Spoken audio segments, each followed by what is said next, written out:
Are you looking for an editor? I actually do free critiques and readings for your story every single Saturday on my live stream. My name is sacred. I am Butternut. You want to minimize the chance of a reader being pulled out of the story and being like, wait, what's going on? Forget dropping to the drop zone. I'm dropping you guys now, but drop or die. I would go harder in on the language that you use when describing the technology, the mech, the air units. In a maze of unending grid-laid streets with no avenue of exit in sight, when I wake up from dreaming, sometimes I wake up silently screaming. Add or adjust some of the language so it matches Boschian landscape, mirror world, shadowland. Or if you're looking to hire an editor for your next book because you're ready to take it to the next level, I do full editing services where we'll focus on character. The man froze for a moment, then nodded. Wolf, me, Wolf. I want to know more about each of the characters. Wolf makes me suspect that he's either father, a pirate, the evil antagonist, like the capricious nature of life's tapestry. You want to highlight and elevate that relationship between the two of you, that meeting moment. World building.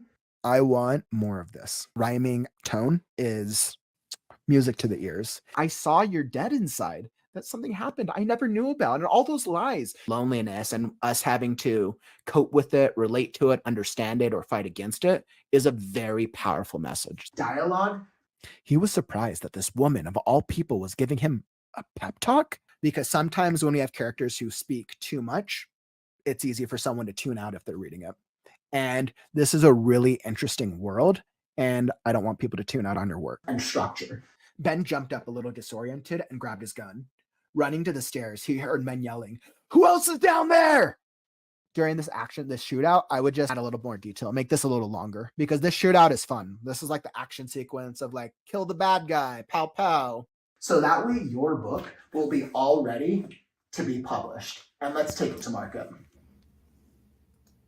And we are live. Welcome to our Saturday live stream of Kauffman Writes. This is your daily creative writing live stream to help give you inspiration, maybe help you beat writer's block as we write together. Now, for our Saturday streams, we're doing our live critique and reading review show. So if I've spoken with you already, I've queued up a couple stories for today. Essentially, the way it looks like is I'll pull up the stories. We'll pull them up. I'll do a live reading, generate about 10 to 15 minutes worth. And then I'll follow each story with a 5 to 10 minute critique based on the positive, the strengths, and the opportunities for it.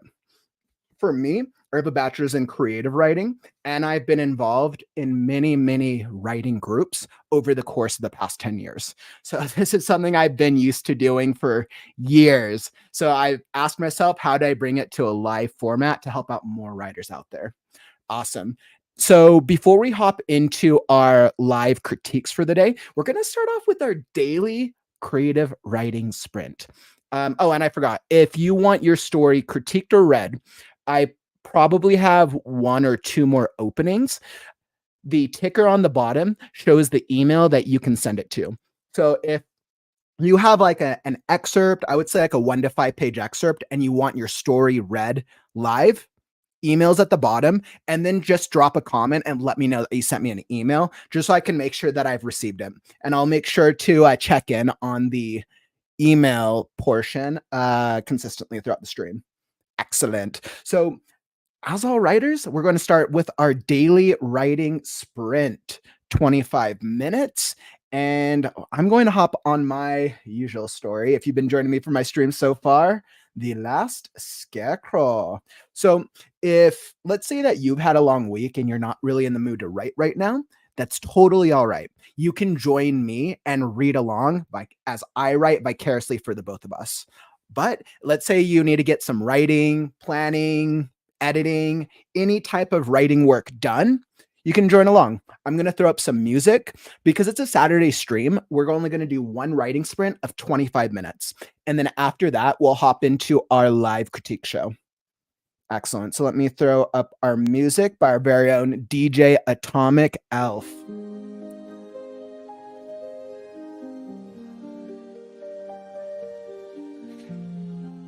All right, and then let me pull this up. And if you're familiar with my style, I have the synopsis here if you're curious on the story that I'm working on. I always have to read through the last page to kind of get myself into the rhythm of where I'm at. Let's see. So right now we have our very own Mr. Crow, where we have our characters Scarecrow, the Pixie, and Mr. Crow. They are currently lost. Crow has been separated from them and is figuring out what to do with his life. Crow shook himself back to attention and performed a U-turn. Mid-flight, he darted back towards the cliff. But alas, neither Scarecrow nor small fairy creature could be seen. He must have flown out farther than he intended. The air and wind patterns forever captured his attention. He was surprised even now how he had managed to keep up with Scarecrow up to this point in the journey. Along the cliffside wall, something flapping in the wind caught his attention. He flew in closer to inspect the thing, which appeared to be a worn, multicolored quilt. It had been caught between branches. Let me start the writing timer. Awesome. It had been caught between branches, which jutted out from a crevice on the cliffside. He landed himself upon one of the branches and turned his head from side to side. And caught between branches, between the branches which jutted out. The branches which jutted out from a crevice on the cliffside. He landed himself upon one of the roots and turned his head from side to side. Quilt is stuck. Quilt is stuck. Mr. Quilt is stuck. He pecked at the quilt. An image came to mind of the two of them flying in the sky together above the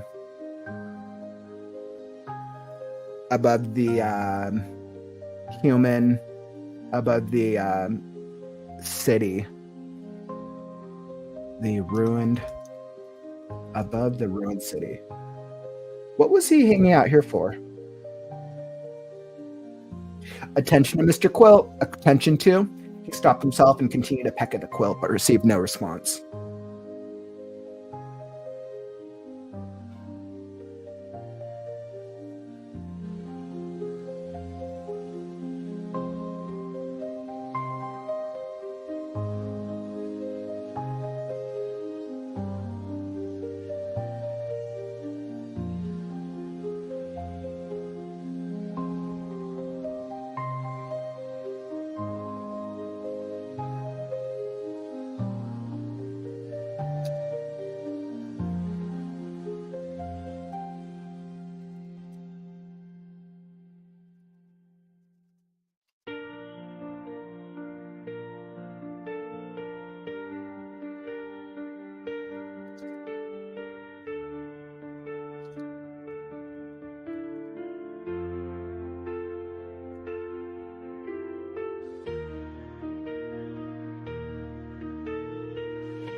Hey, what's up, Vaughn? Welcome, man.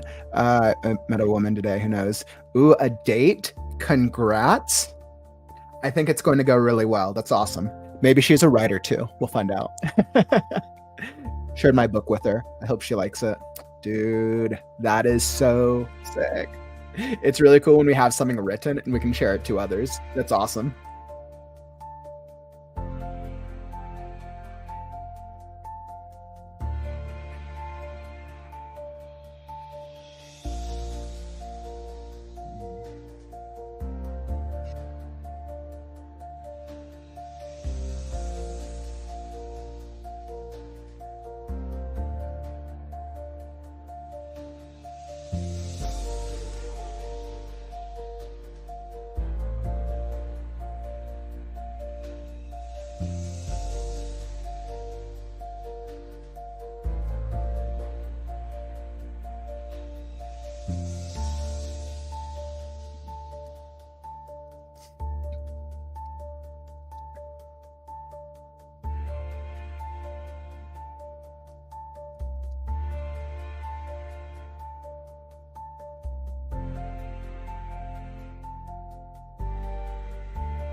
All right.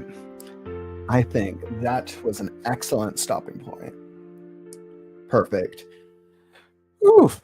So let me drop the music. So that was really good actually. I was asking myself, what was I going to do with the crow and what did I want him to accomplish? While he was separated from the heroes, from Scarecrow and our pixie. And I knew that I wanted the crow to have an encounter with the quilt because the quilt's going to be important.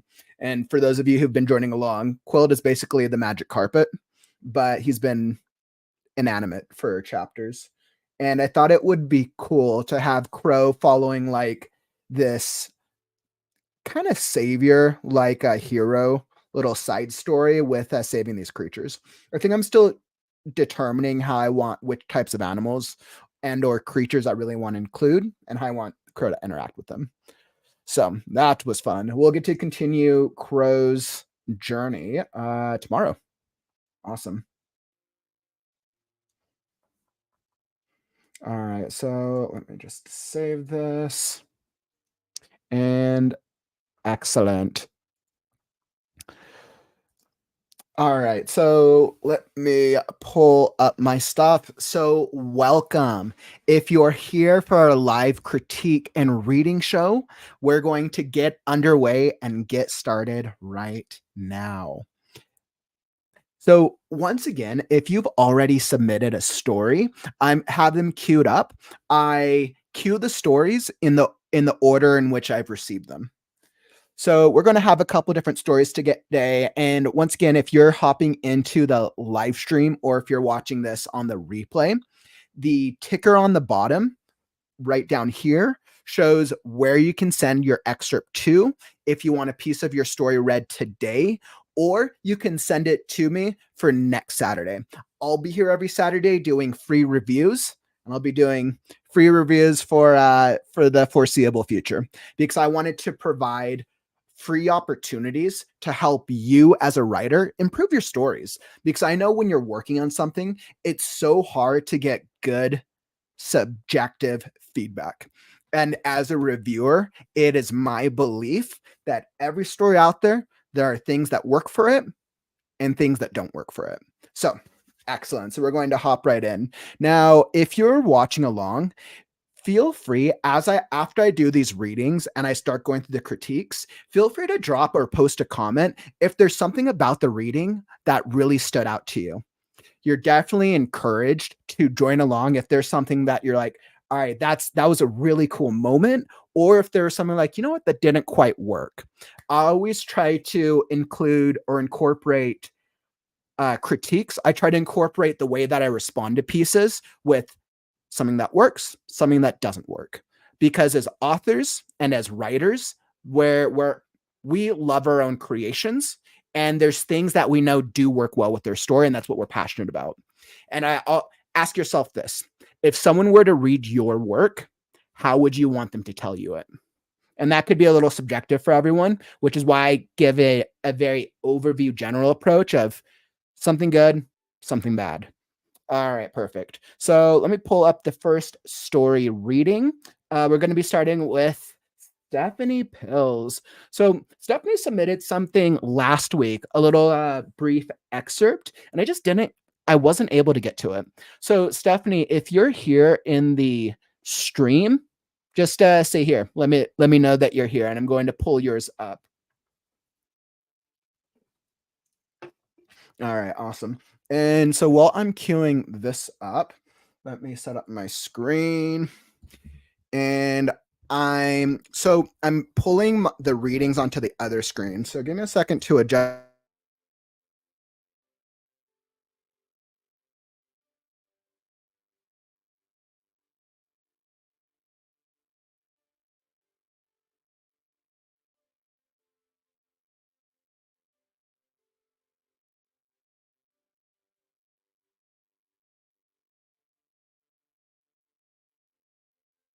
my mic over here. Uh,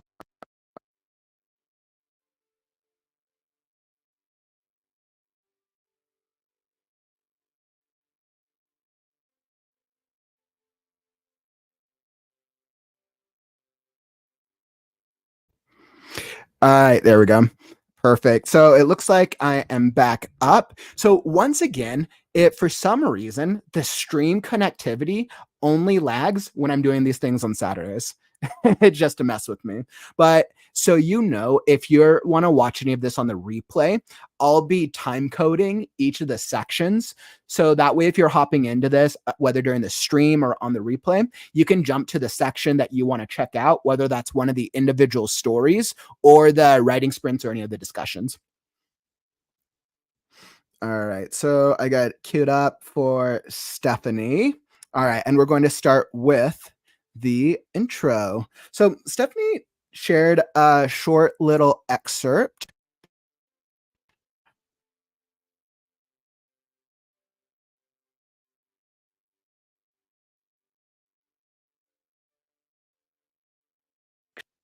Things that I should be aware of.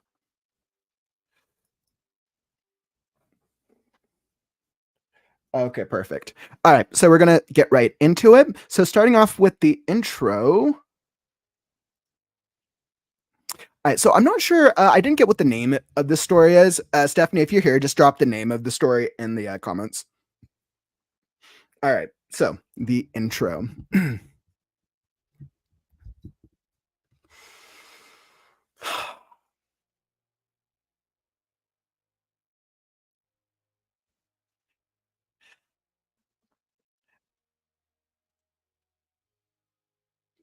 I don't know which of my choices.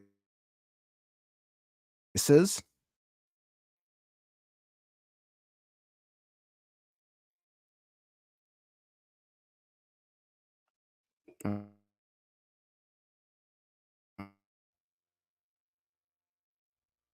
oh, there's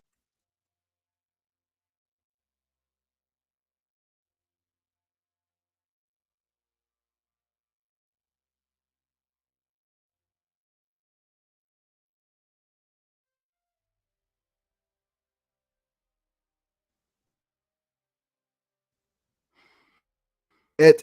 So, like I said, for some reason, the stream only has problems right when I'm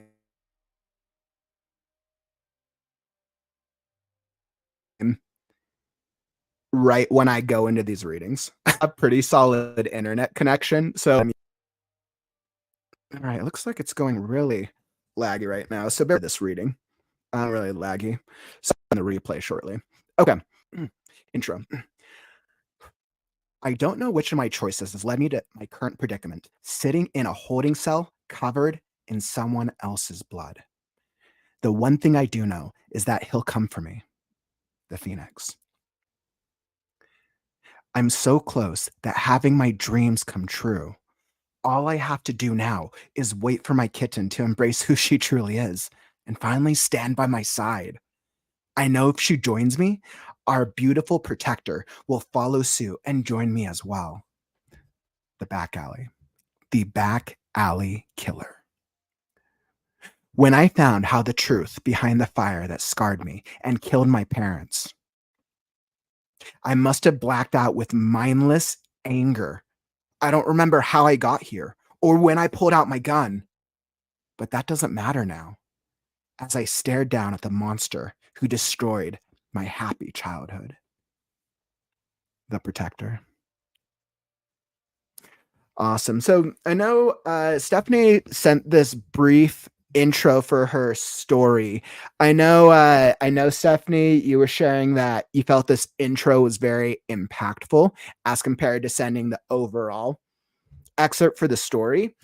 I would actually, without having read the first chapter, the intro really does pack a punch. So let me pull this up. So that intro, albeit as short, I feel like it really serves to set up for the story ahead, right? So we have the three characters. We have the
And it's kind of interesting. So with the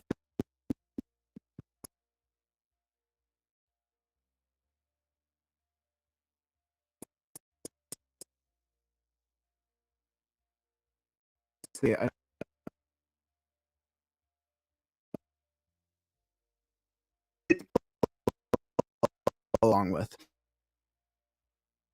and even just giving the, I feel like I'm intrigued with what is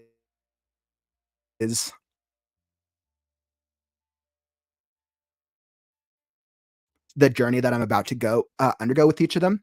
So the protector, we're setting up a predicament and a huge with the back alley. The protector from this introduction, who is, it feels like the ink it's brief. Stare down the monster. The deals with killing a monster potentially, right? So this might be the end moment or a climactic moment. And now we're going to see the whole journey for the protector to get there. Or this could just be the setup for the next part of the journey that the protector, the individual that the protector is about to become.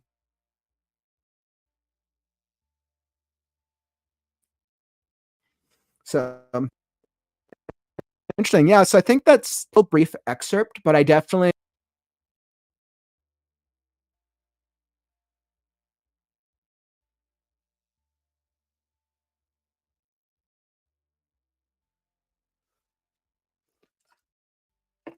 Yeah, definitely send more. I'd love to. I'm sorry, crew, that this stream is so laggy today. I stream every single day, and once again, for some reasons, it's only when I'm streaming on Saturdays that this the service starts lagging up on me. I'm like, of course. That cracks me up. The irony behind it. When I'm in a place where I'm able to, I'll have to get a dedicated internet router or server for the streams, so that way it doesn't do this. All right, so let's pull up. Let's get the next story queued up. Stephanie, once again, thanks for sharing that. That was awesome. That was really awesome. I enjoyed that. All right, so let's get the next story pulled up. And Soul, I got you queued up over here, Soul. So Soul, if you're here in the comments, just say something. Say I if you're here.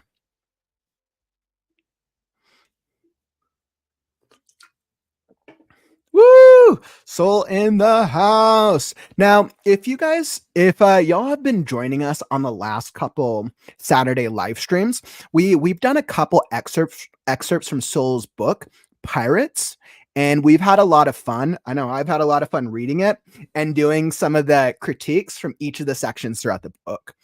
I know the first section we did was introducing the character Wolf. We introduced some of the characters on the pirate crew, and then the last section was more of like a little training sequence, which was super cool. And I know in speaking with you, Soul, I know I wanted to continue seeing more the action, and I'm super engaged. So I'm curious to see what you sent over. I should probably pull up your, let's see, bear with me just a second. So I'm going to pull up your pronunciation guide so I can make sure I get the characters' names right again. That was actually super helpful last time I did this. All right, bear with me just a second. Critique reading piece. Excellent. So I got this queued up. Nope. All right, perfect. So I got the pronunciation guide. Let's see. And we'll see if it's the same characters or different ones. So let's say it's Merrick, Brinair, Valet, Gia, and Herder. Awesome. All these characters may or may not be in it, but we'll see. I need to like re-ingrain it. I know I got Brinair. I've really been enjoying Brinair, and then of course Kasai. All right, so let's pull this up and let's get into it. All right, reading Pyrates. Excellent. So Pyrates excerpt, chapter 43. And let me make sure this isn't in the way. Excellent. All right. So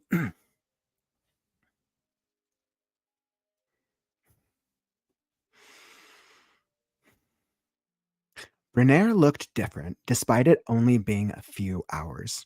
His hair was darker, his body thinner, and a more confident look on his face than Kasai had seen before. He also seemed a bit detached. Kasai studied him briefly, trying to figure out why he looked so familiar still.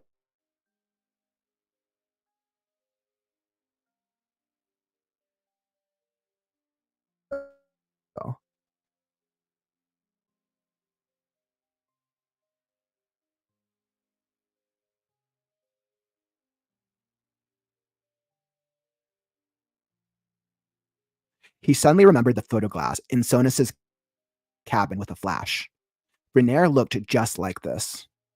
So drastically in a short time, his body leaner than before. Brunner, powerful, strong, someone. He rested, which was a pleasant change, but the look in his eyes was guarded, reserved almost. The calmness that emanated from him felt different from before as well. Instead of exhausted, it just felt curious. You look surprised to see me. Even his voice had changed, usually almost tired sounding, his voice bordering on exhaustion the past few months. Because I had never heard him sound so alert and powerful. I am, Kasai shrugged.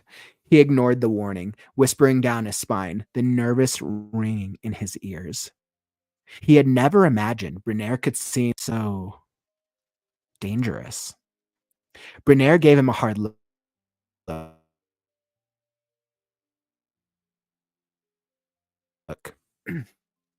Hurt Sonus like that. His expression became cautious, his lips tightening into a thin line. Kasai inwardly flinched. It was an accident, he replied, mostly truthful. He had intended to hurt him, but piercing his arm was unintentional. Brunner sank his staff. Despite being shorter than him, Brunner seemed to tower over Kasai. Why are you angry? And at who? He sounded more than curious now, cautious, angry, analytical. This was Brunner, the scientist now. Kasai was unfamiliar with this version of Brunner, and that scared him. The silence was so quiet. You could have heard a feather hit the sand. You lied to me, Kasai felt the heat rise, both inside himself and the surrounding air. Brunner broke out in a heavy sweat. Kasai's heart thundered in his ears. I had my reasons. Brunner didn't sound affected by the heat. His voice, even his face, expressionless now. Only his eyes flashed, wary, trying to gauge Kasai. The sand grew hard in places. The ground became littered with shiny spots. Kasai's eyes hurt from the constant glittering. Around them, a concerned murmuring could be heard, barely at the edge of hearing. Kasai drew his bow. It felt warm even in his hands. You had to hide that you brought Sonus here before. He struggled to keep his voice from shaking, forcing himself to stare at Brunner. Brunner was glancing at the spots of glass as they formed. There was no reason to reveal that. He didn't sound sorry. Kasai ignored the uneasy shiver down his spine that he knew was telling him to back off. He leaped forward, whipping his bow out and striking at Brunner. Despite his nerves telling him to run, he couldn't hold back his anger any longer, releasing it in one powerful blow. He wanted to hurt Brunner. Brunner moved faster than he would have ever expected, blocking the blow with his staff. A deafening ring sounded at the impact, and Brunner knocked Kasai away like he was a piece of paper. Where had that sound come from? Just from the speed of impact? Kasai rolled away, flinching as the lumps of glass dug into his body. He narrowed his eyes, trying to think if he had ever seen Brunner like this before. Was this from his training? I won't lie, Kasai. I have hidden things from you, Brunner said, nudging some of the glass with his foot. Things? More than one thing? Kasai tried to ignore him and called a shot of fire to his hand. He could feel a bubbling in the fire, and under his skin there was a strange coolness. Footsteps in the sand, quiet, slow even. And I know you've been angry that I haven't answered some of your questions. Brunner approached him at a leisurely pace. Kasai leaped to the side as Bernair's staff came crashing down, sending a lump of glass flying from the force. It shattered as it hit other clumps, sending shards flying. Cuts appeared along Bernair's arms. Kasai flinched as a few pieces embedded themselves into his skin. I can't answer some of your questions yet. Bernair jabbed the staff at Kasai, and the younger doubled over, stumbling back. Kasai didn't think Bernair had even noticed the glass in his arms.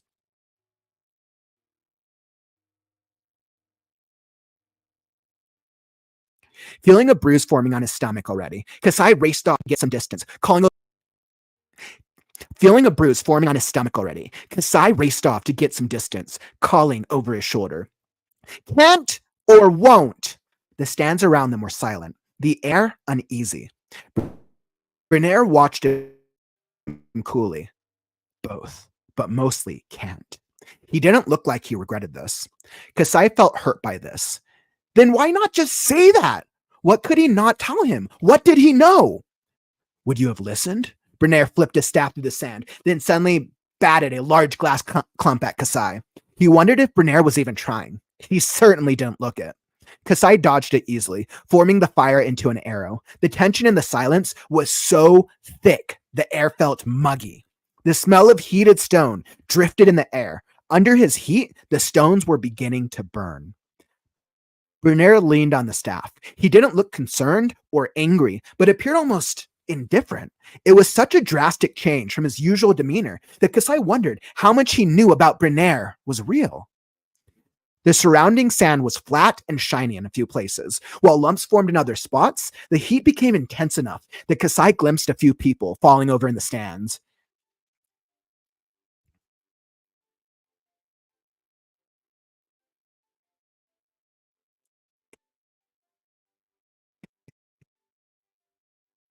It was barely a warm whisper to him, other than sweating.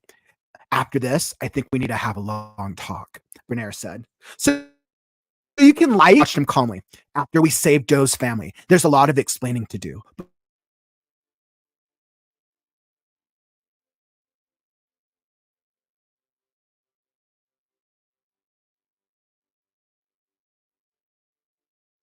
But sir, now.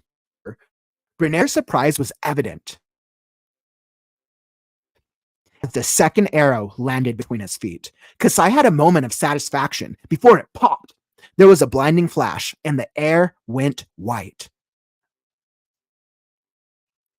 Kasai's intention was to make the arrowhead thin enough to explode in the sand, but the force of the explosion was much larger than he expected. He was thrown backwards and slammed into the wall with an audible crack. And that is the end of the excerpt. Woo, man. All right. So I hope that y'all were able to catch most of that reading. I know the internet was giving way a little bit, but that was a really good excerpt. I was very, very much pulled into the action of the sequence. So I would say of the excerpts that I've read so far, this was absolutely my favorite. This was hands down my favorite excerpt. And I think in terms of pacing, it felt the most natural. It felt natural and it was engaging because if I'm thinking of this from like a pure like perspective of like, let's say I didn't have any knowledge about any of the other pieces that we've read, the things that this excerpt touches on can be connected with on a very human, easy level to connect with. Bernair has changed, right? He's morphed into this like Super Saiyan Bernair, or for some reason I kept getting the image of a Sephiroth from Final Fantasy, from the Final Fantasy series. And I'm like, all right, this is like ultra Bernair now. And I think I liked that you described the transformation in the earlier section from the doctor that he used to be into this new like Super Saiyan Bernair. I thought that was super cool. That was very, very well done. Let's see. So even as I look here at what we had just gone over, like the setup is really good. Bernair looked different. I think the setup is really important for the beginning of this fight. Let's see. And perfect. So the photo glass, I highlighted the photo glass just because I was curious to know what a photo glass was. But I imagine it's a thing that was explained earlier in the novel. Let's see. And what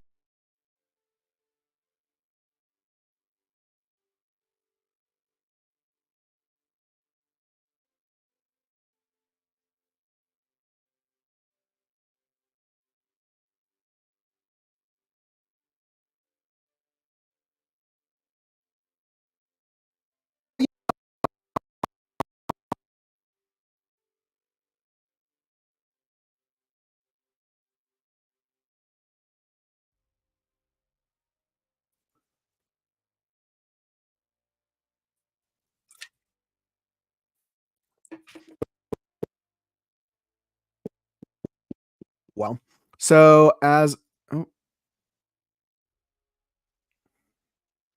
just excellent. By the way, Jessica, Stephanie, welcome to the stream. Good. I'm sorry, I'm missing a live. I forgot about totally all good, Jessica. You know we'll be here. You can always watch it on the replay, or I'll be here tomorrow as well. And Stephanie, hey, what's up, Stephanie? By the way, I read through your excerpt prior to Souls, so I would recommend checking it out on the replay after the stream is uploaded to Twitch or YouTube. Let's see. But so the photograph was really interesting. I like that there was a reference. I could tell that it seemed like it was important. And I highlighted the description because the description was cool. Even though he looked more like the Seaborn Men from Nimbus, even though I don't know what that means. Powerful, strong, someone who could hold their own. I think that's enough description for showing this like transformation.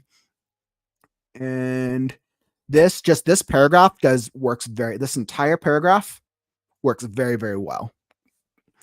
Let's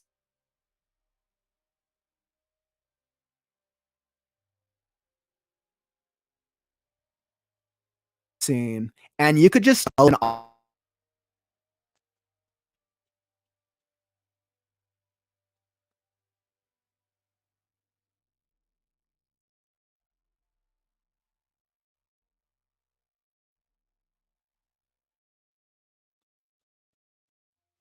I know last excerpt. I want to say I know he was a character we touched upon in the last two. And awesome. So yeah, I can tell just from a character perspective how much his character's changed comparing this section of the story to the previous sections. That was awesome. Very well done. And I can tell how much Kasai feels betrayed. Now, I think the whispering down his spine. Oh, I mentioned this. He ignored the warning whispering down his spine, the nervous ringing in his ears. He ignored the warning whispering down his spine, the nervous ringing in his ears. I think with this just one sentence, I know what you're trying to get at. I would recommend just rewording it. Potentially. It was a warning whispering down my spine. From like a use of like a language, I feel like there might be a better way, only because a warning whispering down the spine, I don't know if it really resonated. The nervous ringing in the ears, that makes sense, but like how does when I think about description, how do you get a whisper down your spine? Now, sensation running down the spine, that would be different, right? Because we could feel that tingling sensation on our skin. But that's just a small grammatical suggestion. Let's see. Brenner, Amelia warned me, but I didn't think he would hurt Sonus like that. He replied, he had intended, but piercing his arm was unintentional. Yeah, so I think because once again, this is an excerpt, we're not too familiar with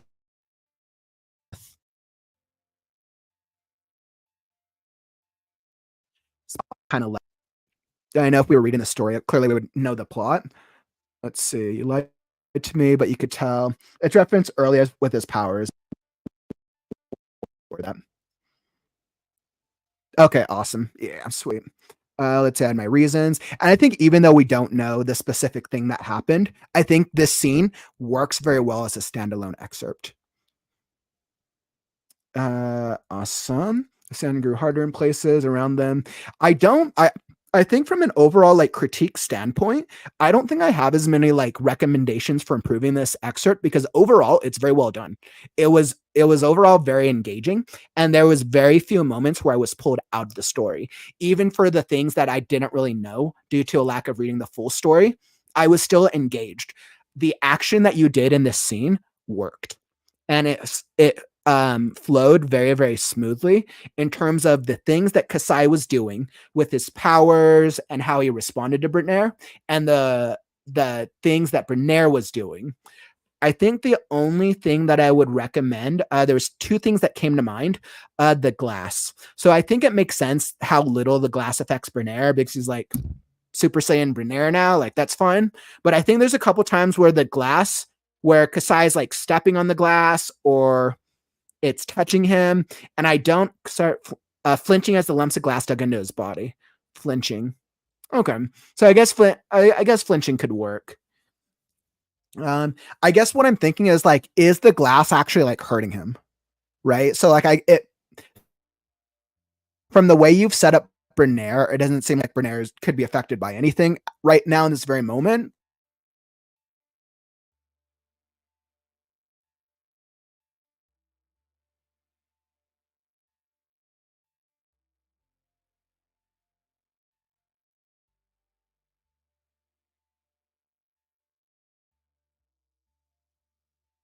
Or if he's starting to be combat and it didn't, I think that how the glass is affecting Kasai's movements only because it's such the glass is such an integral part of this little action sequence.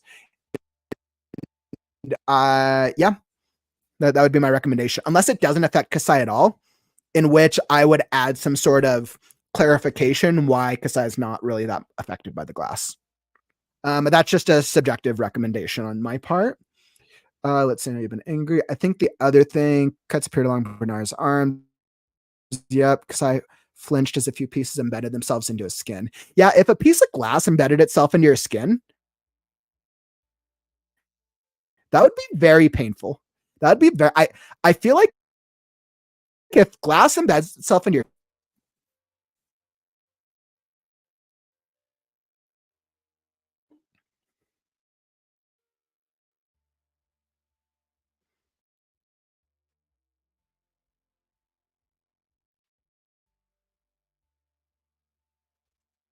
All right, so I wanted to make sure this catches up.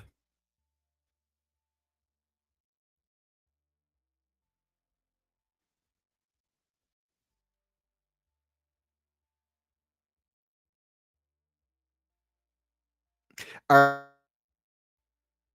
right, so yeah, once again, so if you miss that, if glass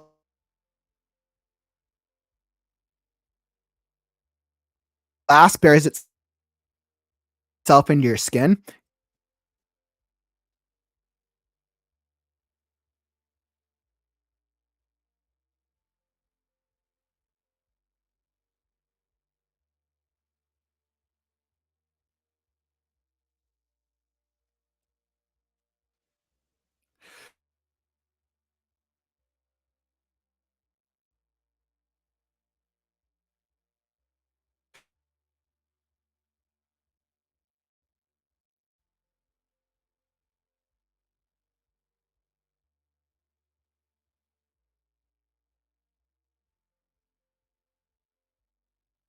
all right. So there's that. Awesome. Oh, and then I think uh, the heat became intense enough that Kasai glimpsed a few people falling over in the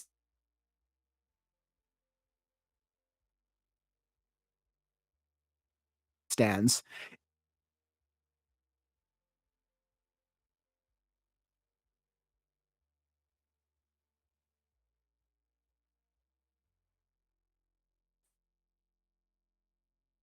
Is when I thought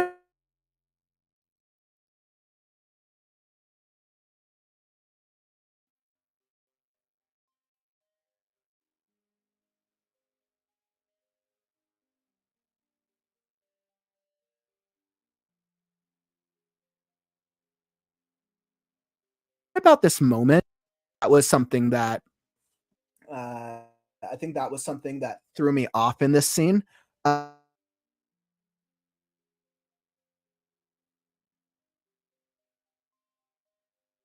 uh, um, for some reason, Briar look his face in the middle, and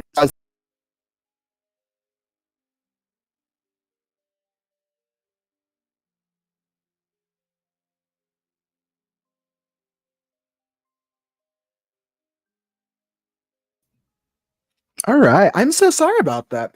I don't know why the stream is going haywire today. My internet, like I tested my internet speed and my internet speed is fine. I think the stream is having problems with the server that I'm using for with a StreamYard.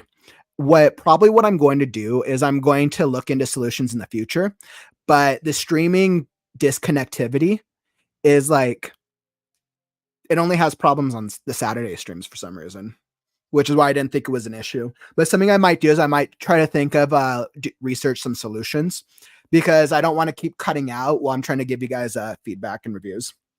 So give me just a second to reconnect the other screen.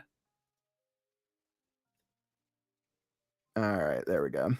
And awesome. It's referenced earlier with his powers, but yeah, I can reword that. Yeah, I heard very little of that. Oh shoot! So I'm so sorry about that. Did it keep cutting out a lot on your end?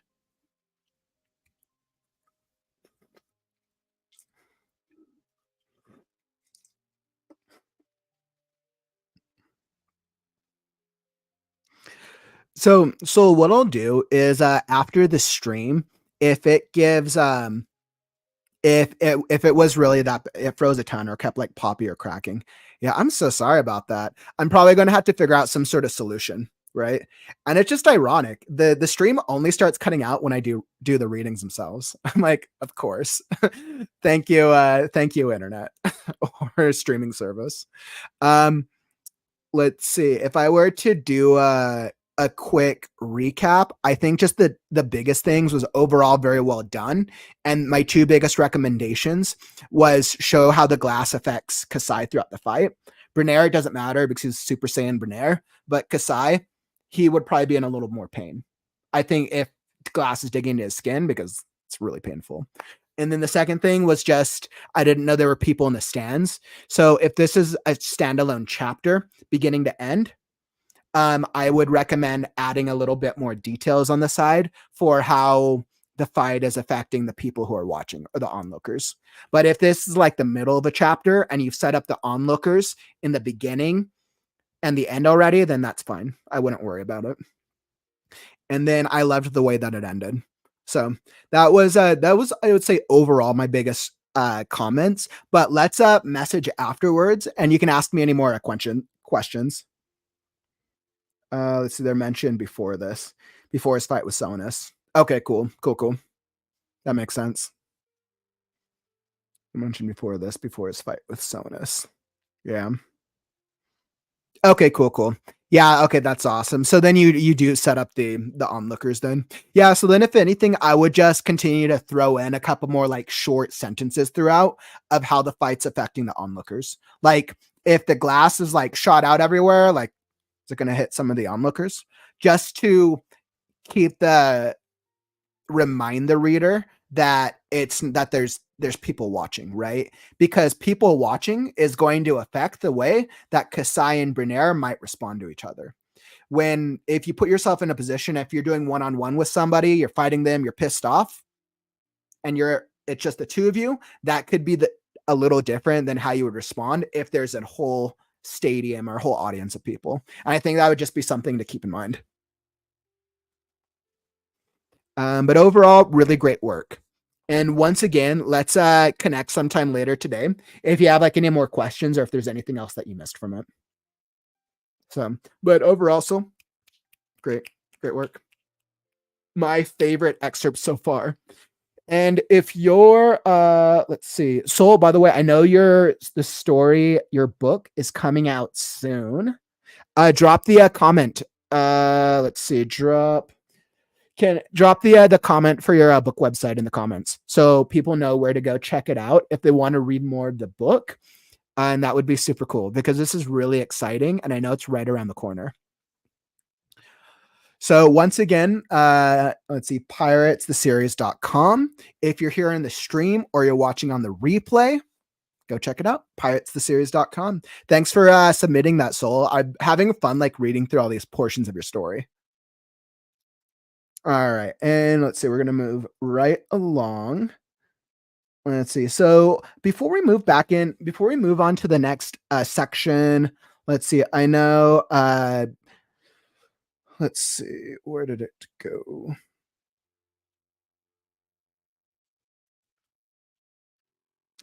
Stephanie, I know you hopped into the chat, the stream briefly, but I did your reading a little earlier. I don't know if this cut out when I said that, but I did your reading for your excerpt a little earlier. So I'll tag it out in the time code on the replay for this. In Twitch, I don't think it'll let me time code it, but if on the YouTube channel, you can go and like just hop to the section so you can get value out of it. Excellent. And so if you found any value from this stream, let's see. So if you found any value from the stream or the writing sprint so far, follow and or subscribe to this channel because I do these live readings and critiques every single Saturday to help you become a better writer and because I have fun doing the readings. So it's a win-win for both of us. And I'm going to keep doing this free reading excerpts for the foreseeable future because I think it's providing a lot of writer's value, which is super cool. So subscribe and follow depending on which platform you're on. And now we're going to hop into the next reading. So I'm going to go into reading number 3, which is an expose by Isabella Jones. Isabella, if you're here in the stream right now, just drop a message that you're here in the stream. Drop a comment while I pull up your stuff. All right, and let me pull this up.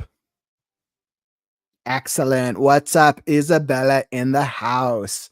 So, Isabella, once again, thank you for submitting this piece. Let's see. Let me pull up. I always like to pull up the conversation I have on Facebook as well. I want to make sure that I didn't miss anything from our convo.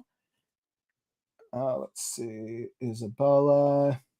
So, with the story you submitted, let's see. All right. So I'm going to give you guys the setup for this story. Super cool, very fun story that we have here.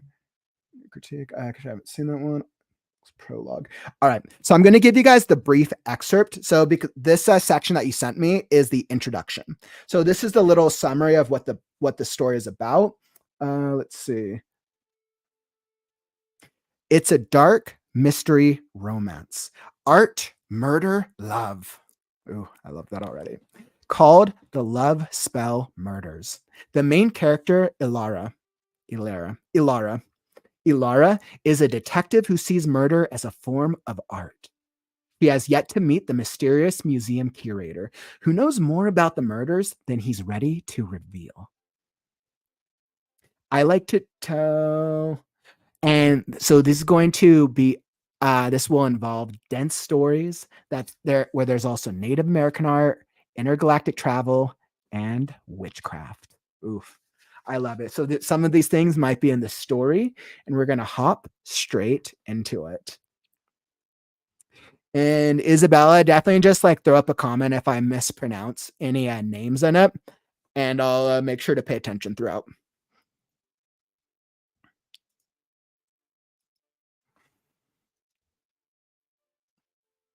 All right, perfect. Want to make sure y'all can see it. All right.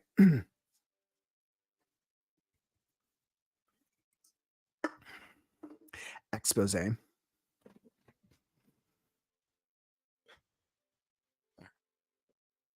Flynn Taylor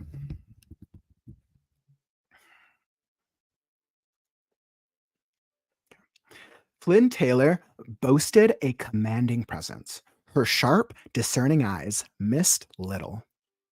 Her closely cropped silver hair framed a face well marked by a lifetime of unruly experiences.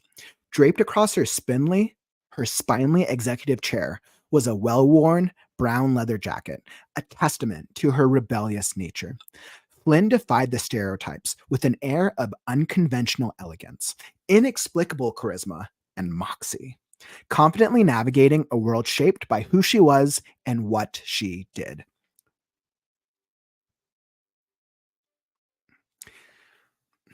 Look at this. The flinch mob is gonna shit themselves, Flynn exclaimed to the intern as she opened the manila envelope at 11:47 a.m. The eagerly anticipated photographs spilled across her desk as she casually placed a lit cigar in an overwrought quartz ashtray. Curious, the intern asked, "Flinch mob?" Her blue gingham shirt, button tied across her chest, had come untucked from her neat khaki skirt. She wiped her glasses with the hem and secretly hoped the action could erase the grotesque images from her mind. She put her glasses back on and blinked, green eyes, only to find the images even clearer than before. Flynn Taylor, editor of Manhattan's edgiest magazine, had guided the small digital publication, the city's transformation from nondescript college town to powerful metropolis on the rise. 20 years ago, when she took the role of editor at the Emerald Bayer, AG was in. She had boldly fought against more qualified contenders for the chance to deliver her style of news. Straight from the grit of New York City to the college-age students of the agricultural arts. Her victory in securing the position rested solely on the audacity of her reputation as the co-editor of the New York Slimes. Rather than catering to the seasoned world-weary readers of the Slimes, Flynn's new focus was a different demographic entirely. Students fresh from the rural expanses of Kansas, pouring into the city now with shit and straw, still clinging to the steel toe guards of their boots. She imagined they were as new to city life as they were new to sex. She liked to imagine them 18 plus, of course, fumbling around in the back of a rusty pickup truck parked in a cornfield under a night sky scintillating with stars, then waving goodbye the next morning to the teary-eyed lad or lass they left behind as they joined the others streaming down the interstate in their overlaid and hand-me-down coupes towards Manhattan. Yes, Manhattan would offer them a darker, titillating slice of life. Flynn mused to these aspiring veterinarians, farmers, and would-be husbanders of wildlife may not be so keen on wholesome news stories offered by the more earnest hosts of the local media. After all, they may have gone their fill of humble corn casserole on Ma and Pa's farm. Perhaps the wide-eyed bumpkins were willing to spare a few of their government-issued tuition bucks on something meatier. Flynn liked to eat and to smoke expensive cigars and to fuck expensive women. Her friends in New York told her she was a fool to leave, but Flynn had grown weary the soiled and torn human stories. It was no fun preaching to the choir. She craved novelty and ventured into the heartland with a skill set she had mastered in the proverbial back alleys of New York City. To introduce the innocents, the soccer moms, and even your sweet old granny to the beckoning, calling, and yearning shadows within the darkened corridors of the human psyche.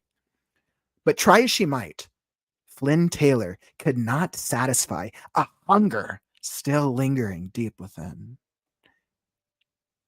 Yep, the flinch mob, Flynn declared, traces of her New York accent lingering in the husks of some words. You know, these social media reactionaries who cackle and unleash the flying monkeys of morality every time something on the internet isn't a baby chicken riding a puppy. And this, she added, pointedly displaying a black and white photograph of the corpse's artfully placed intestines, is not a chicken riding a puppy. Chick, the intern corrected. A baby chicken is called a chick. Flynn rolled her eyes. Whatever. Then we're going to publish them? The intern adjusted her frames. Unedited? Her sweet voice wavered with moral uncertainty. Flynn Taylor cared not a glimmer for the consequences of the visual spectacle she was about to unleash on the Heartland's general public. Jot this down, Taylor said, tossing a pencil nub and the clean half of a bologna sandwich wrapper at the intern, who picked them up dutifully and nodded when she was ready.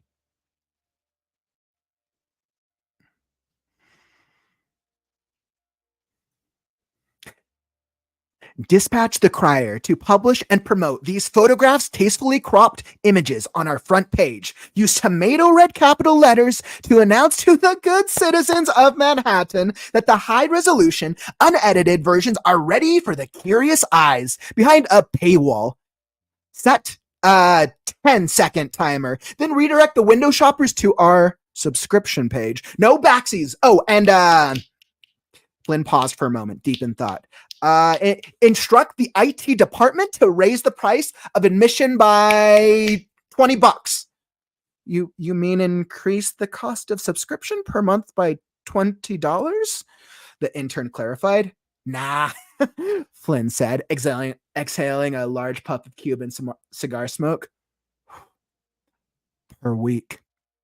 Who knows when this butthead will get caught? If we're lucky, we may be able to squeeze tens of thousands out of the general public before the cops catch up to him. She studied the black and white images of the deceased. There was something about the spectacle that sent Flynn on a reverie. She explained to the intern that the bleached 10-foot tall letters that spelled out Manhattan resembled the iconic Hollywood sign had proudly stood sentinel over the prairie metropolis for the last century. Each morning, the citizens could look up and see it glowing white in the rising sun. This particular morning, the two citizens of Manhattan had made a disconcerting discovery. The H was a white painted with blood of a man splayed out, described poetically as resembling a clumsily dissected frog in a sophomore biology class. Frog poem, the intern hastily scribbled on the brown deli paper. Examining one of the photographs closely, Flynn realized that this was no ordinary psychopath's work. With the black and white splatter, it's hard to tell. But is that a rose? She asked the intern, pointing to a close-up photograph of the area where the corpse's heart should have been. The intern, glancing up from her note-taking, swallowed hard and nodded. Sexy and macabre, Taylor commented. This lunatic will have his own squealing fangirls in no time. We'll call him... She looked thoughtfully at the pimpled ceiling. I know. We'll call him the Macabre Mob, she exclaimed, clapping her hands gleefully. Why are we going to print these pictures? The intern blurted out. It's exactly what the killer wants, she added. Flynn had appreciated her intern's milky white breasts bouncing as she brought her coffee every morning for the last 4 weeks. In that moment, she realized that the teenager, where was she from? Hogshead? Hutch? Yeah, doesn't matter. The intern had a decent head on her shoulders, but Flynn knew a weak stomach when she saw one. She would be missed. Flynn Taylor shrugged.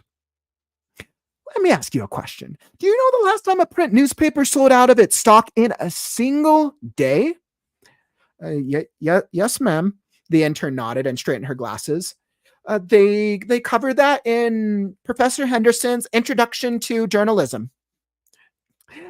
I'm glad to know that K-State is maintaining its professional standards, Flynn remarked, having love-hate relationship with the university's professional journalism staff. You'll remember then that was the same event which literally crashed a newspaper's website. Yes, the intern sniffed. A Kansas newspaper. Yes, ma'am. It crashed because the entire fucking nation's loins were quivering to learn the details of a specific breaking news event. Pop quiz, that event starred... the BTK killer, the intern started. The BTK killer, Flynn echoed. The Wichita paper's stock went up 20% day.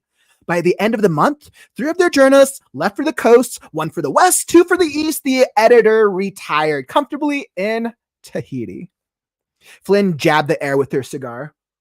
That was 30 years ago. There hasn't been serial killer that was a genuine media sensation since. And yet, every year, the entertainment industry rakes in billions on serial killer documentaries, podcasts, memorabilia on the history of serial killers. Why? People have never outgrown their morbid fascination with the psychology and artistry of a killer.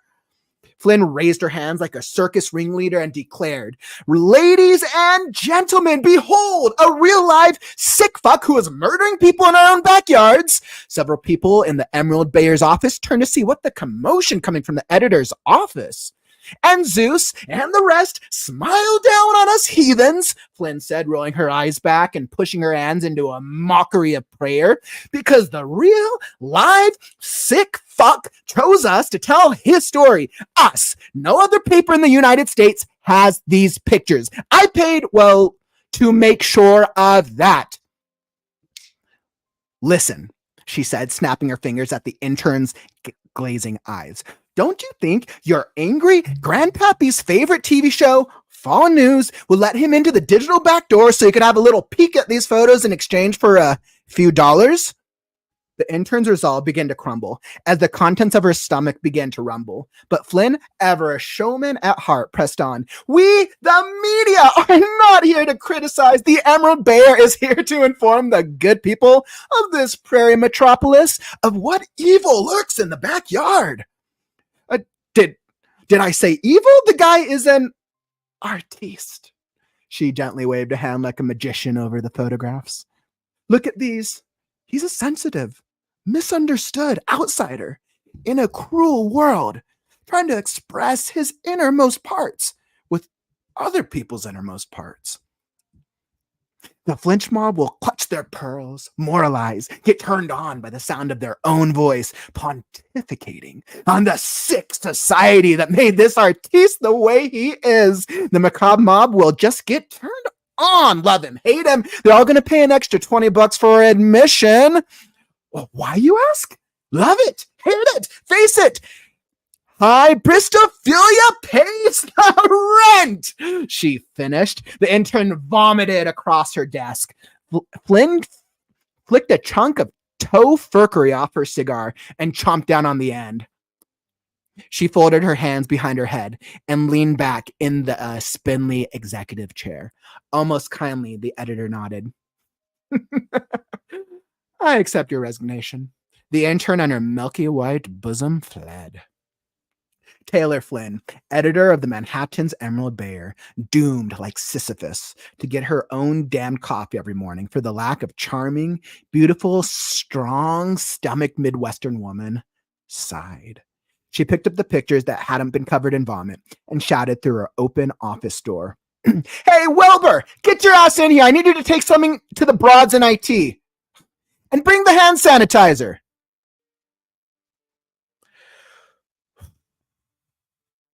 And end excerpt. Whew. Wow. Oh my goodness. That was incredible. Flynn's character is very, very, very intriguing. Very, very well done. I was immediately pulled into Flynn's overall character journey just in this little in this brief excerpt. Let's see. Wow, you did fantastic. Oh, thank you. When I read, so like with female voices, I always have to like ask myself like, how do I change my tone to do a female voice, and then having an accent on top of that. I was like, I don't know if I can do a New York accent. I could. With accents, I always have to practice and actually hear an accent first to be able to imitate it. But I feel like with the spirit of her character, I could definitely relate with the showman like ship of it. And I think that's definitely one of the strengths of this excerpt. You get a very, very, very, very clear, perfect sense of who Taylor Flynn is. like hands down. That was very well done. You could tell just how much of a showman Taylor is from her actions, the things she does, and the way that she holds herself up. So that was very, very exciting. No, you really gave her a dimension. I hadn't realized. Sweet, excellent. Oh, love it, love it, love it. I'm glad that was entertaining. So I think that one of the things that I really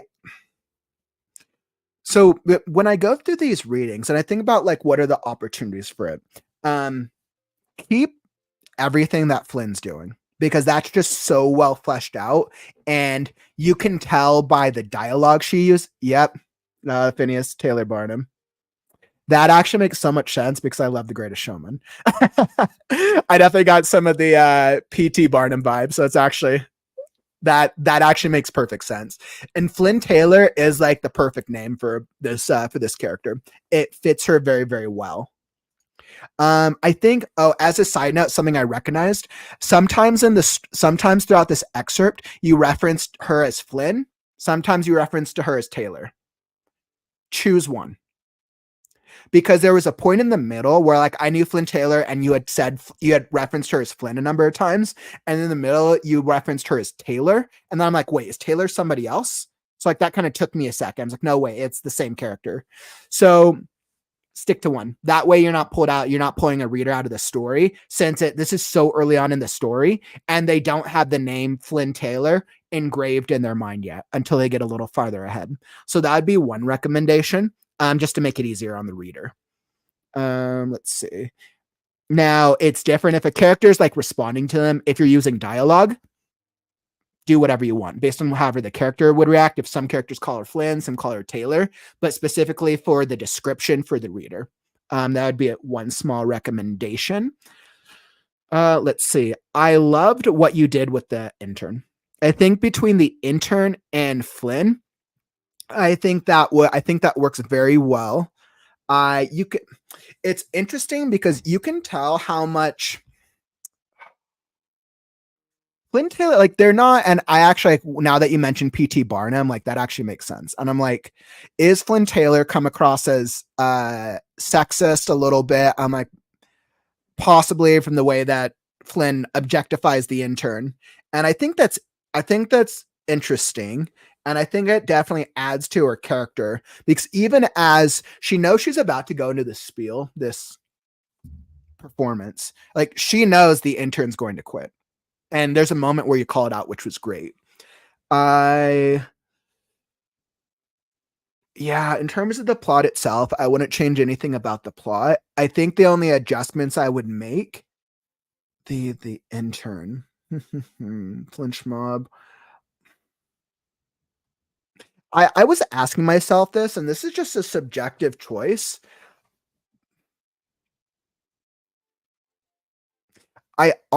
Because the way the way Flynn Taylor objectifies the intern, like that works well for describing more of Flynn's character.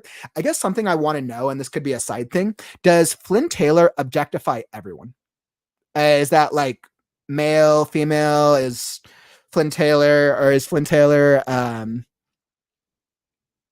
are they into girls, guys, like, or is it just like the way that they look at the world? Because it almost feels like that having the intern as a male character might actually make it a little stronger in terms of creating that power play, and in terms of Flynn coming across as a stronger character. At the same time, I like the way that Flynn looks at the intern. So I kind of went back and forth, but that was just a subjective decision. Let's see. Taylor editor. The magazine's well set up, and you can tell that the story.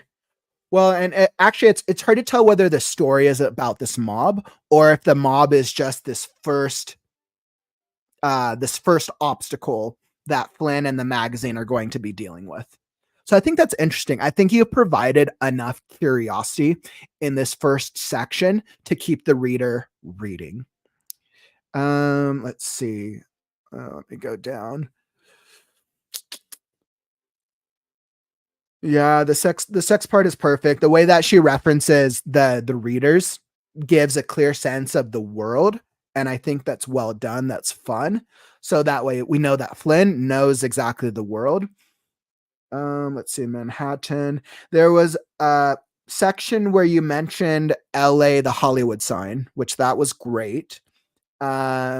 But then you referenced it as it's basically, I think if I got it correctly, it's basically a giant sign that says Manhattan.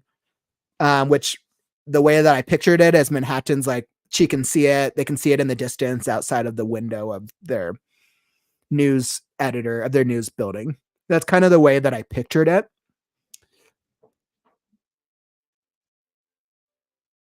Let's see, but charge she might. Lynn Taylor could not satisfy a hunger still lingering deep within. This is one of her core. There's probably a core character part of her character journey. There's something that she can't satisfy. She's a showman, yet there's something that she's missing. That's really good. Yep, the Flynn does. I might, because this is such a powerful message. It's a big sign. Okay, cool. That's what I thought. I wasn't sure if it was that big sun. I might maybe just add a little more description, like another sentence, just to clarify that. Of like, because you reference the Hollywood sign, which is great. Everybody knows what the Hollywood sign looks like, but then I would place it back in Manhattan sign, displayed clearly on the hill outside the window, or something that just further clarifies it, further cements it. And then also this, but try she might, Flynn Taylor cannot satisfy a hunger still lingering deep within. Give me a little more description with that, because this is a very, very powerful moment and it gets lost within her description and within the action of the scene that's going on, unless you don't want it to be a thing at all yet. But this feels like this is a very core part of her overall character journey. So that would be a recommendation for making this feel a little bit more standing out a little bit more. Just bring up, yep, because she's already going into this presentation. I'm going to publish them unedited, sweet voice. Flynn Taylor cared not a glimmer for the consequences of the visual spectacle she was about to unleash. So like she knows the way she comes across. And I think that's why it works so well. Let's watch the career. So she's going through this.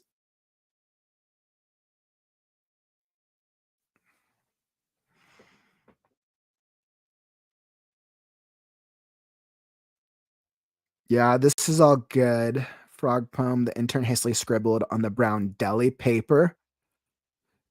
The deli paper, I didn't know what that the deli paper came out of nowhere. Oh no, that's right. It was Taylor said tossing pencil nub and the clean half of a bologna sandwich wrapper at the intern. Yep, no, that makes sense. When she was ready.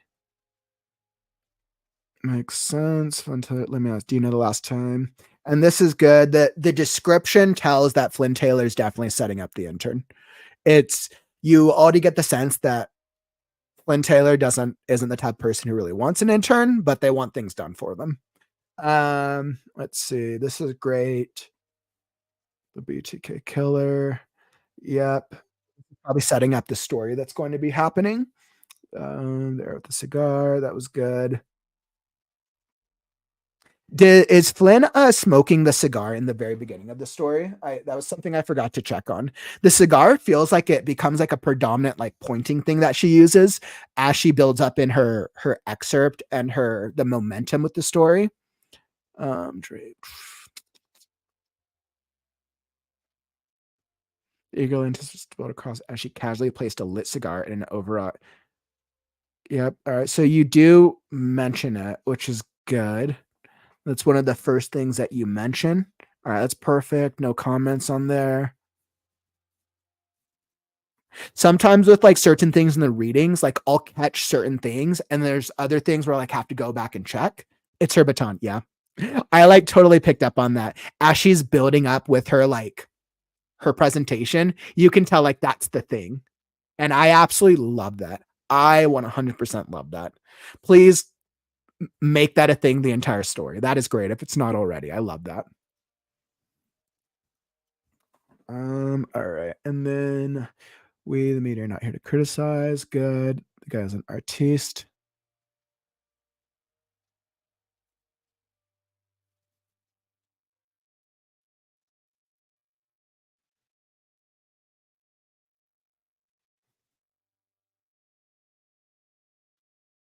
And this could just be a me thing. I wasn't sure what hybristophilia was. I had never heard of that term before.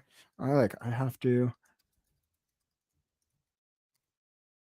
derived from the Greek meaning to perpetuate an outrage against another, has been defined as the phenomenon of an individual being sexually aroused by a criminal defender. Okay, that's what I thought, because that is the moment. So this is the moment that makes the intern vomit.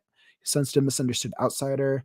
Lynch mob will Christopher might get turned on by the sound of their own voice pontificating on the sick society. Will just get turned on, love him, hate him. I almost feel like that during this section, I feel like I might.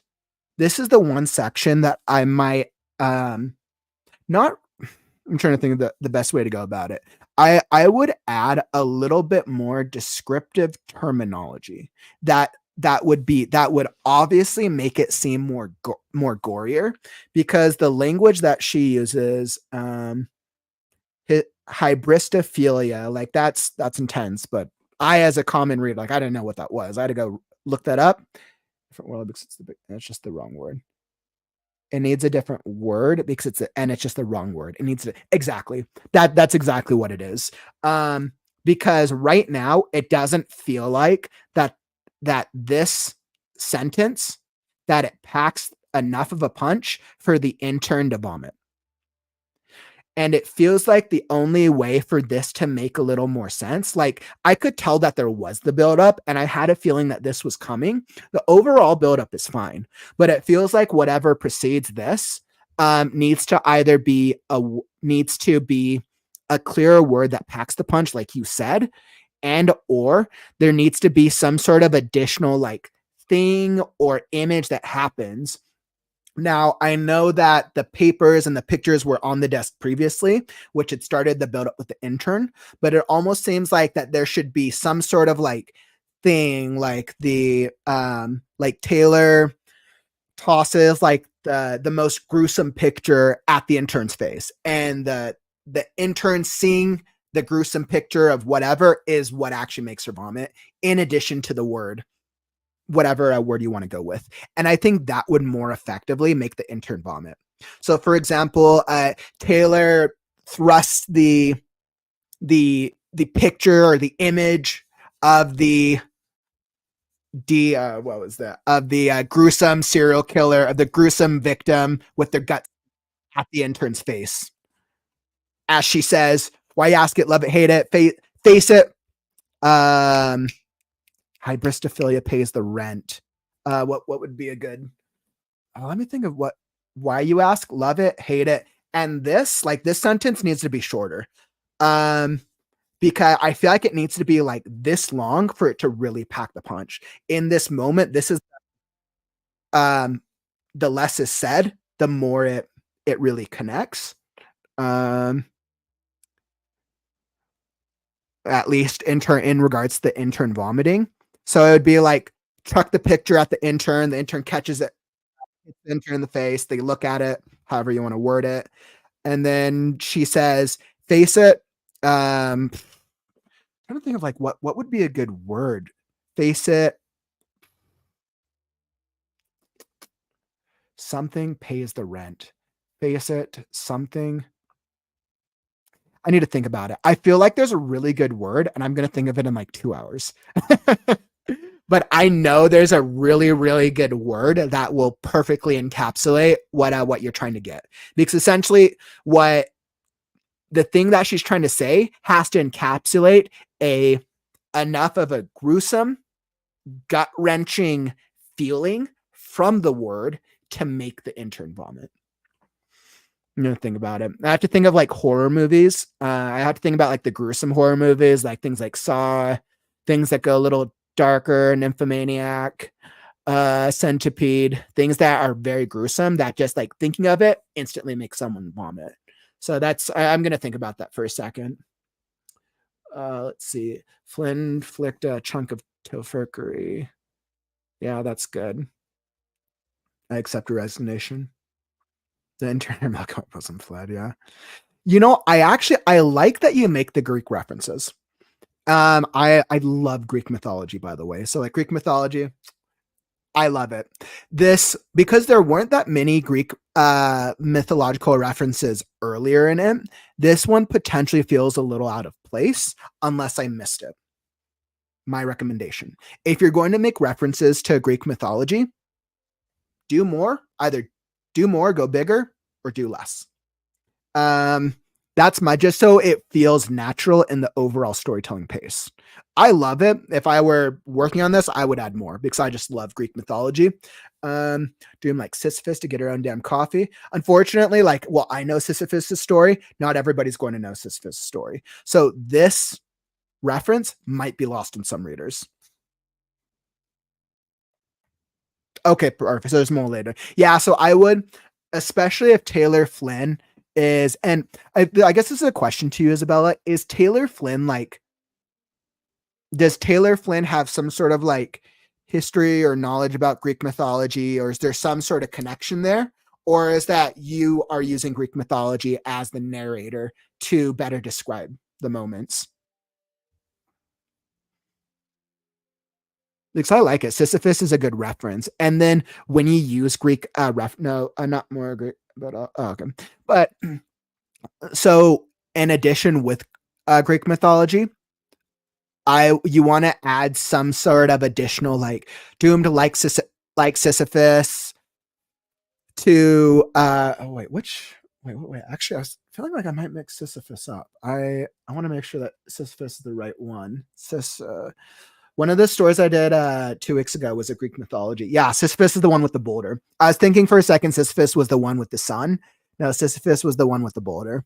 Like Sisyphus pushing the damn boulder up the hill, or just some type of reference, because most people have probably like seen the image of the Greek mythological character who stuck pushing the boulder up the hill forever, but they might not connect that with the name. So whenever you do Greek mythology, that's just a recommendation. So that way the reference isn't lost upon anyone. We'll get your ass in here. Perfect. And I think like this was a good ending for it. So at least for this moment. And I think that's funny. You probably have the description next, but if you don't have the description out after this, I would and bring the hand sanitizer as she steps away from the vomit, or as she brushes some of the vomit off her, or something like that. But overall, great story. Let's see. That's great. Yes, thanks. And perfecto. So Isabella, that's all that I got for you for this excerpt. That was a very fun story to read. Thank you for sharing that. That was perfect. I hope you got some value out of that. That was definitely fun to go through. And I think Taylor Flynn is a very, very intriguing character. And now I really want to know how Taylor Flynn navigates the crimes that are ahead of her. And I think you have a good understanding of the world, which is super cool. So, and that is excellent. And Isabella, also feel free to drop like a comment if you have any sort of website or any sort of place for people to go check you out if you'd like. Awesome. Yeah, that was cool. So let me pull up.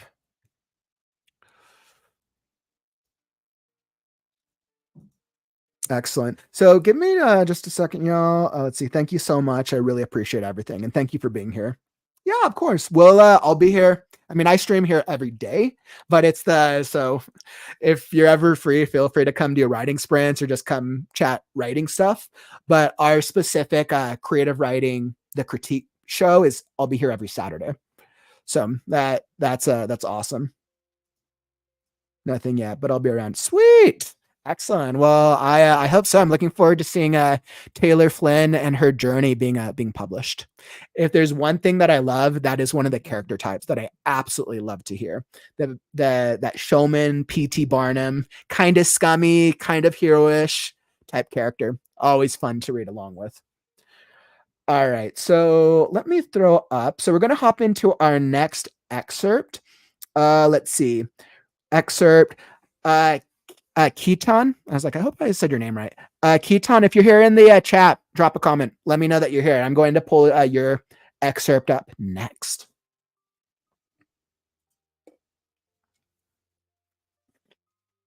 All right. And then, by the way, while I'm waiting, while I'm pulling up Ketan's story, if you found any value from the stream so far, like this stream. Help me let the algorithm know that you enjoyed this stream and that you're getting value out of it. So tap that like button. That helps me a lot. All right. So excerpt number 4, let me pull up. And give me just a second. Let me pull up my email as well. I always need to make sure I haven't received anything while I've been live.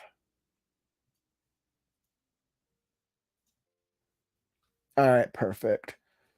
So that's fine.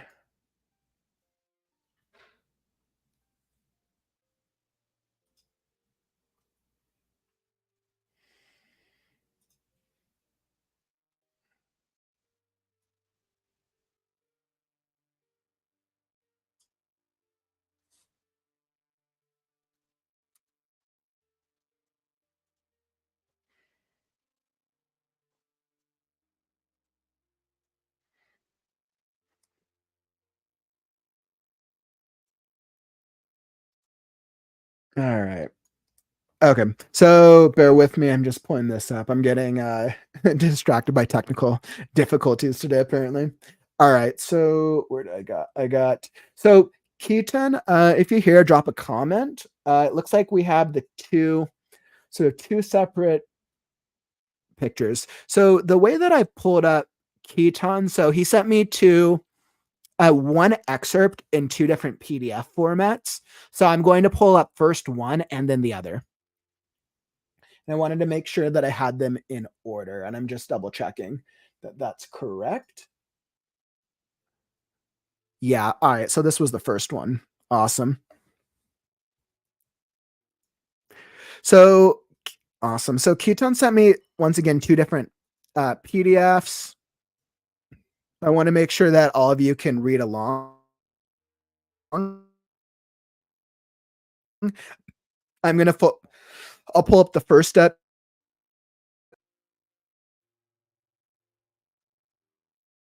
All right, perfect. All right, and let's get into it. Let's see, this one might be, yes. All right. So, no, all right, I like that. So let's get into this. So this is an excerpt. And Ketan, if you're here in the chat, let me know what the name of the story is. I forgot to ask what the title was.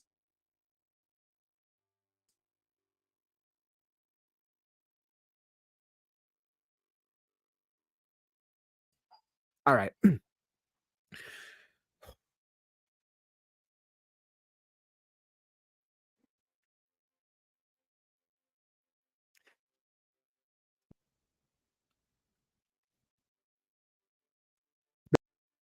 All right.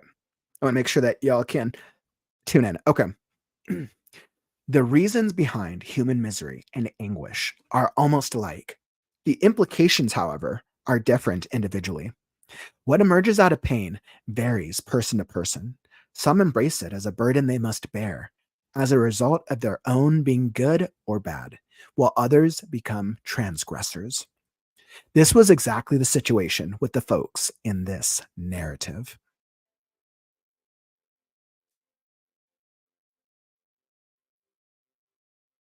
Had it been crapped at its routine pace,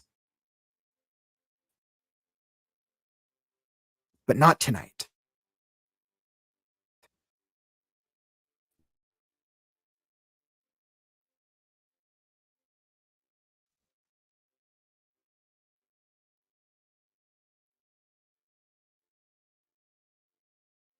intervene as if they were witnessing something.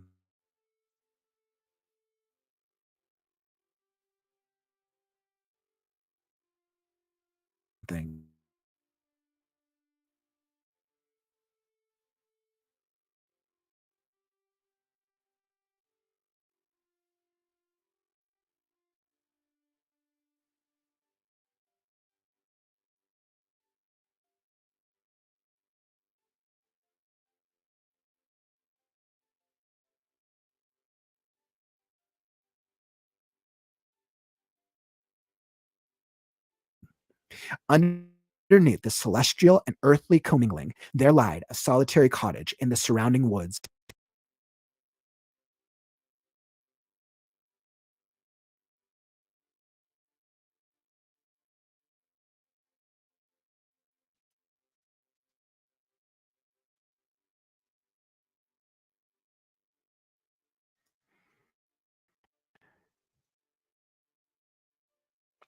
People mean to satiate their bodily hunger or making progenies so that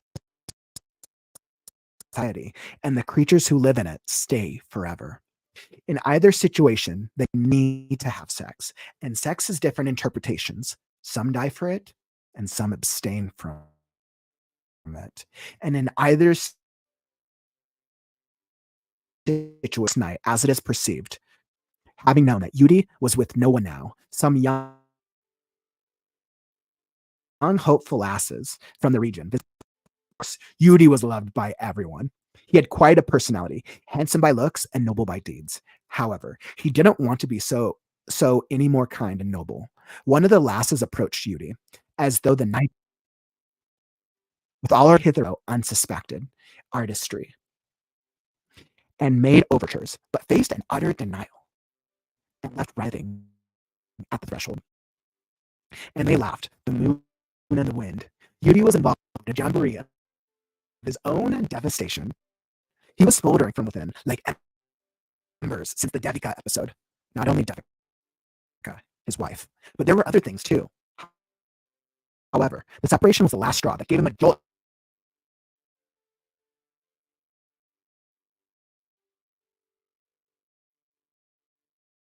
to devastation.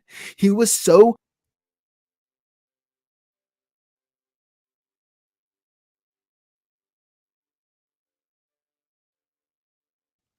We go back to the soil, and he gulped another goblet of ale. The gulp would have made an obvious grimace on his face, but not now. After these years, his face had gone poker, rather stone cold. However, different tonight.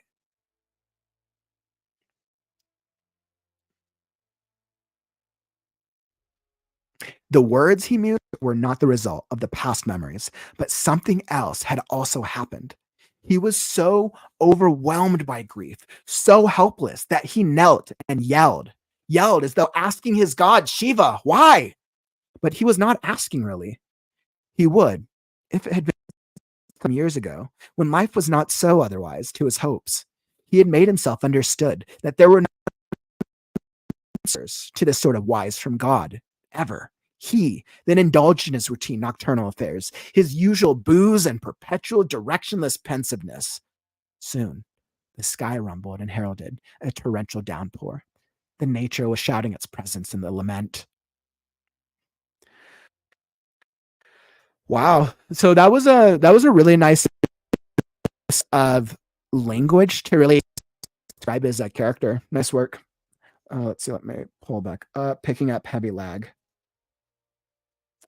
Yeah. Once again, sorry about that. So if you've been tuning in so far, for some reason the lag only seems to affect me on during these Saturday live streams. What I'll do is I'll troubleshoot and do some research for the future streams, so it's not so persistent. But it's come and gone. Last Saturdays I didn't really have any issues with it, so I'll have to I'll have to fine tune that for next.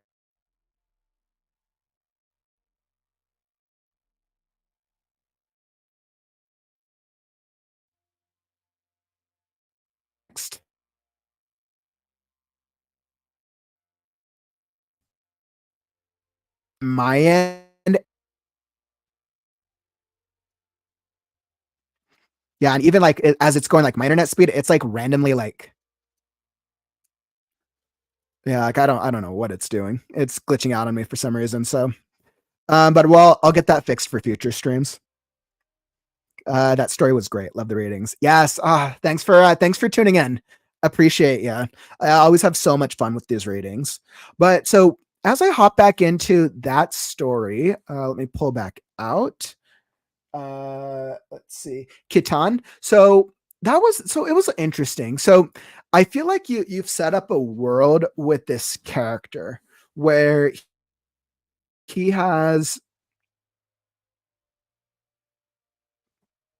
let's see, every known that you do is one now.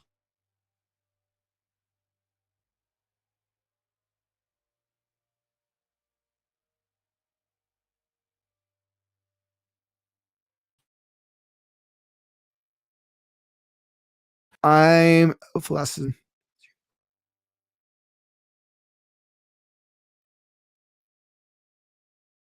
Tell that Yudi is a really strong, beloved character that's loved by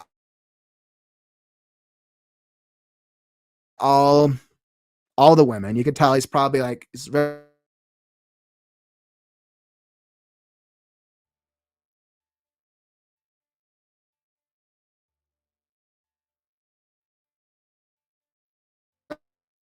very handsome, very well liked. Certain what's I think what I and granted this is just an excerpt what happened previously. Instead of having this as a not as it was perceived, I think like breaking it up right here. I don't know. I would a new paragraph right here because that would make the action and knowing that this is a new thought a little clearer. When a lot of our stories are in huge chunks like this, it's hard for a reader to stick along because subjectively, or not subjectively, but when we see large pieces of text, it makes it easier for readers to tune out. And I want readers to stay engaged in your story. And I think Yudi sounds like a really cool character. Like I want to know more about Yudi. And left breathing at the threshold, and they laughed the moon. And I really love your references to nature. I think all the nature references are really cool. I think that's actually a really part. And what I loved, my favorite part about your piece was his musing right here. The only option for the grammatical approach is use if he that he mused. He started in such lots of predicaments that he mused. We emerge from the soil. We go back to the soil, and the rest is between is love and its turmoil. So at first, I wasn't quite sure if he was saying that, but then you're saying that he's musing that, so maybe that's just his interiority. I love the language. Oh, that was the last straw that gave him a jolt to devastation. The laugh, the moon, and the wind. Yudi was involved in a jamboree of his own devastation. So what I would do is I would include some additional like action. So I would separate, and they laughed, the moon and the wind. Yudi was involved in a jamboree of his own devastation. So I would make that a new paragraph and then add some description. Like, what does that mean? Like, what does jamboree of his own devastation? Like, what was the specific thing that happened? Because there's a lot of moments where you're doing this very like overview, like general of like, this is what happened, but I need a little bit more detail because I'm a little confused about what specifically Yudi went through. And I want to know more about his situation. Because I like that you mentioned Devika's wife. However, the separation was the last straw. Yep. So some sort of separation, but I think I want to know more about what was the thing that like incited. Was it, and they laughed, solved in a jamboree of his own devastation. Yeah. So just like a little more detail on the specific event that happened. Now, if you already described it in the previous section, and let's say you've already gone into it in the story already, that's fine. Then what I would do is I would just include like a single sentence that gives a, that kind of reviews it and that kind of brings it back to the reader's forefront. Let's see, his past memories came flooding to him. He gulped another goblet of ale at once. It had been some year the gulp. Yep, so that's good. Different used were not the result. So like this makes sense. And I think again, just separating this into a new paragraph. The words he used were not the result of the past. So you could tell that he's in this like alcohol driven with his wife. I love your references to God and nature. Shiva, wonderful, wonderful. That makes this unique. Been involved in routine. Soon the sky rumbled and herald at a Toronto. Yeah, so I think that all the nature references actually work very well. I think that's actually another strong thing that works for the story. I think this was the beginning. Yeah, so you do a good job of separating that here. That's perfect. Also make sure to indent with your paragraphs, with your structure. Indent the first line, indent the first line of every paragraph. There's just a common best writing practice. Scripting.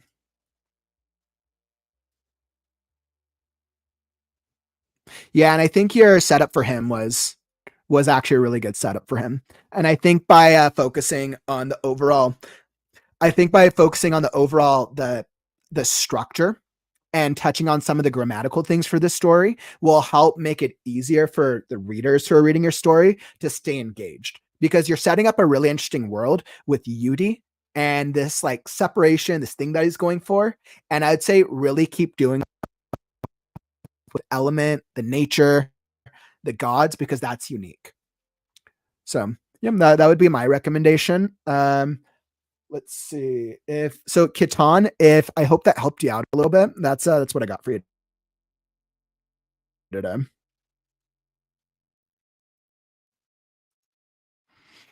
Awesome. Thank you so much for submitting that. That was a cool little short excerpt to go through.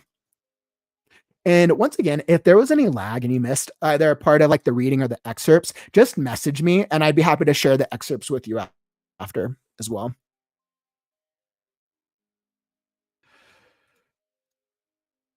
All right. So that is what I got for you right now. Thanks for tuning in for you.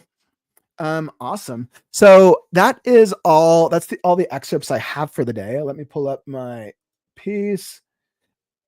Awesome. So thanks for checking out everything that we got going for today. I think what I'm going to do is, let's see, let me pull up. So I'll be live streaming again tomorrow. Let me pull the screen up. Since the stream's been a little laggy today, I'll probably just opt for heading into the next the end section. But yeah, if you're going to join me tomorrow, we'll be doing another writing sprint, and I'll be here at 2 p.m. Mountain Standard Time. So feel free to join me tomorrow if you want to get some more, if you need some like writing inspiration, or you want to join me on the journey. Awesome. Thanks for joining me for today's show. There was some fun reading through those pieces, and apologies if the experience was lagging and if it was kind of behind. I'm going to have to do some digging on my part to improve that efficiency for our future streams. Excellent. And that is all that I have for you today, friends. If you want your story read, I'll do more readings for next Saturday's stream and hopefully have the streaming and connectivity issues fixed. Awesome. That's all that I got for you. I'm Kauffman, and I'll catch you on the morrow.